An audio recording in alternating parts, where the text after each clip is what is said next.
Hi, this is Jason Waddell, and I want to show people that there is an issue when people are sending projects or files to others, and that issue is missing all of the content. So it's very important to know how to save an entire project, and this I'm going to show inside Studio One. It could be applied to any project in any DAW. Basically, if you're bringing in samples, for example, you're going to use loops or samples inside a DAW, then that's fine. Usually those are going to be there and intact. The problem really lies when you go to your files or to your computer, or you download some samples you're using or something like that. And anyway, you bring those into your project. What I did is 9 Inch Nails has stems for their files. So this is a little test here. And I downloaded those stems and I popped them in here. And then what you have to do is this. Those are still residing in a whole different folder on my computer. They're not in my project folder.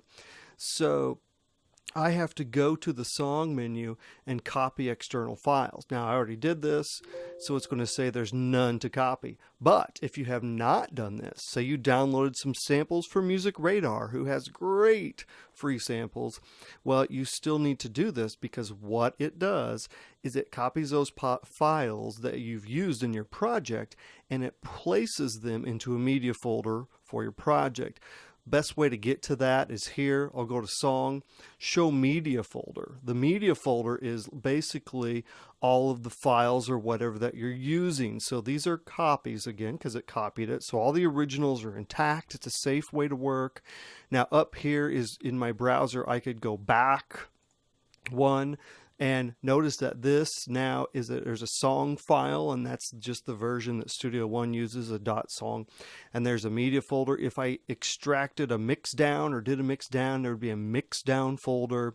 Basically, every time I do certain things, it might create a new folder for them. I want all of these for the project, and unfortunately, a lot of people don't get that. All they want to do is just copy one thing, like a song file.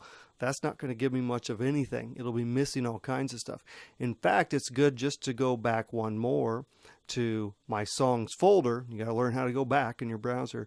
And there's the entire folder. Then I can actually right click or control click on Mac, and I could send this to a compressed zip folder.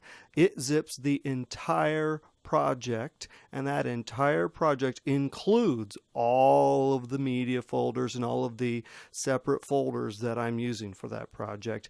And if you had video, there would be a separate folder for video too, or your video would be in there. So that video would also be included in your zip. And these zip files can be fairly large, because again, it's a whole project. So there it is. Now it's zipped. Now I can go and email it or whatever, upload it, send it to whoever if I want them to look at a project. If I have a friend who's wanting to check it out and give me some pointers, there you go. All right, so zip the entire project always, always, always. All right, thank you. Like and share.